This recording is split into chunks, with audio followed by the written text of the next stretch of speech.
Hey guys, how you doing? So we're going to start a new chapter today. The chapter is chapter 11. We're going to be looking at chemical reactions. Chemical reactions start basically we're going to have a simple equation. On the left side of the equation, we're going to have our reactants. On the right side of the equation, after an arrow, we're going to have our products. So we can have a variety of different types of equations or the way that they're written. We can do this in words. Iron plus oxygen will give us iron 3 oxide. Or we can do it with a chemical equation of the same equation that of iron and oxygen gives us iron 3 oxide. The equation that I just showed you, the iron plus the Fe plus O2 yields Fe2O3, is a skeleton equation. It's the basic equation, but it doesn't show the actual amounts of iron or oxygen or the amount of product that actually need to react in order to have the reaction go forward. So it doesn't represent the relative amounts of the reactants and products. All right, if it did, we'd have numbers before the reactants and a number before the product.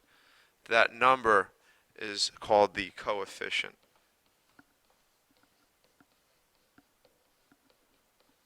We're going to talk about that in a minute. Now when we look at chemical equations, there are a variety of different symbols which we use to help us explain what's going on in that chemical equation. The plus sign is used to separate two reactants or two products. The arrow basically says yields. All right, this is what separates the reactants from the product. In Chem 1, you will not see the double arrow very often. All right, all that means is that the reaction can go in both directions. You do need to know that the S stands for solid, and L stands for liquid, and the G stands for gas, as well as this AQ. AQ designates an aqueous solution. All right, if you look at aqueous, you probably see aqua in there. All right, you see aqua, you think water, and basically this is a reaction where the substances are dissolved in water. If you see a triangle over the arrow or the word heat, it means that heat supplied to the reaction. And if you see some type of element written over the arrow, that's usually meaning that there's a catalyst. All right, all a catalyst does is it's something which speeds up the rate of the reaction.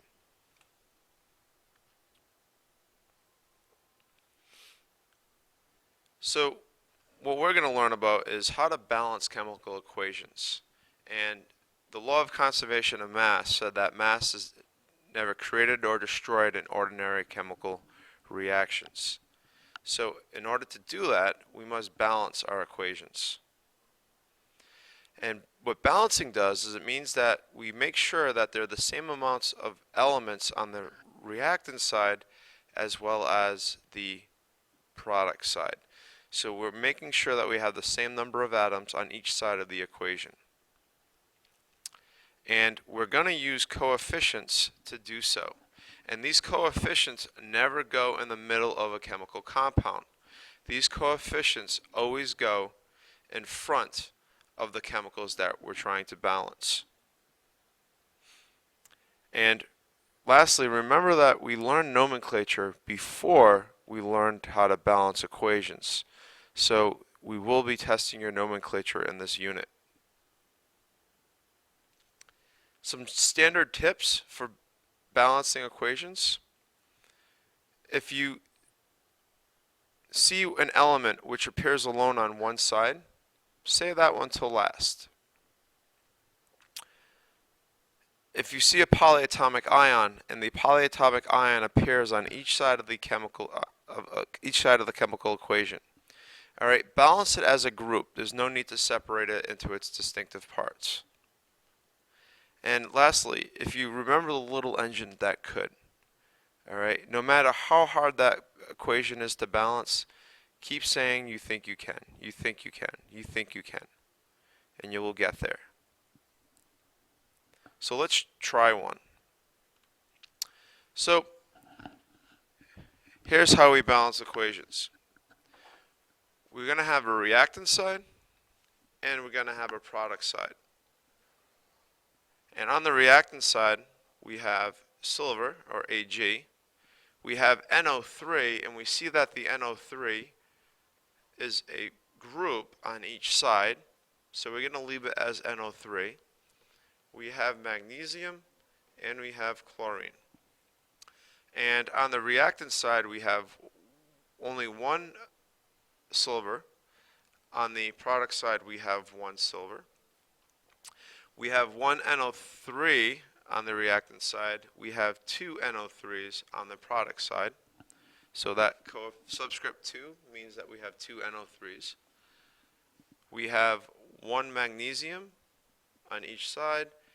We have two chlorines on the reactant side and one on the product side. So what we're going to do is we're going to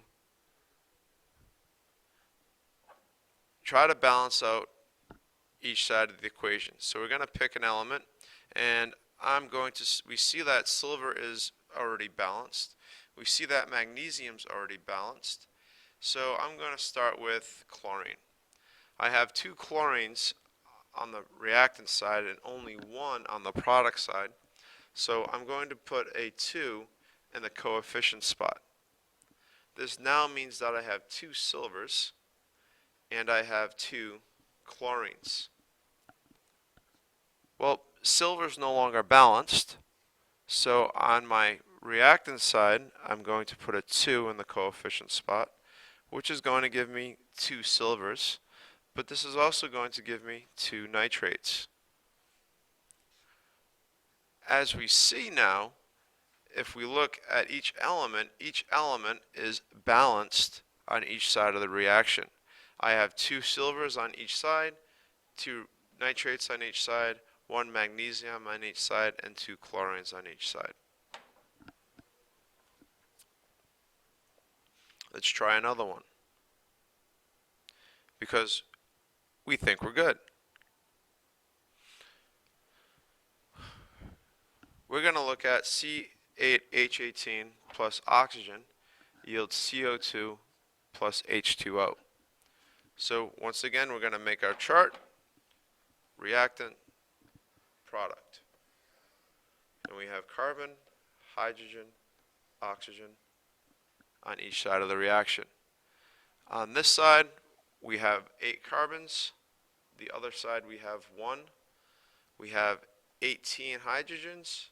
We have 2 hydrogens. We have 2 oxygens. And we have 3 oxygens on the other side.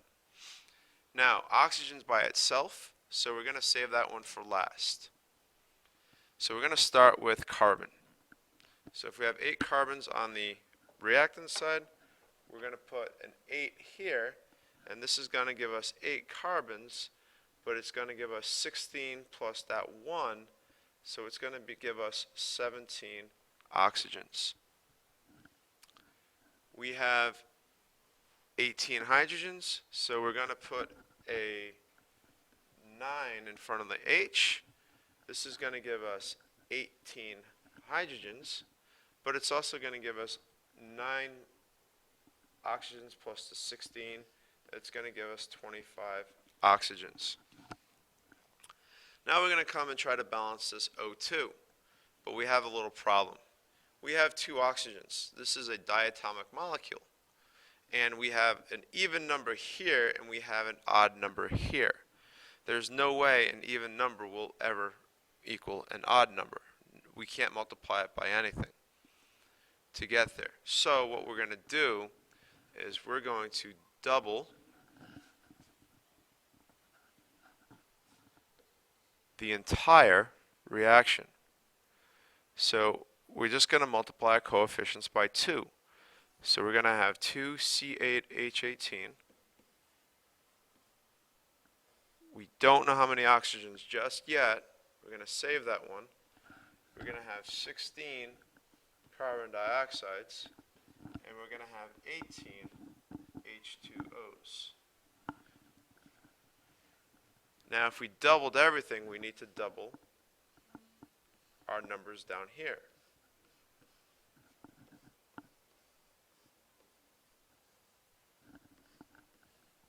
And if you see, we have 50 oxygens now. Well, 50 oxygens is divisible by 2. 50 divided by 2 is 25. So if we put a 25 here, we now have a balanced chemical equation. All right, so the easiest way to do this is take your equation. You're going to start by making a chart with your reactants and products. List out all your elements or polyatomic ions as they appear on each side. Count the number on each side for each element. And then one by one, start trying to balance them out. We'll get practice on this tomorrow in class. Have a good night.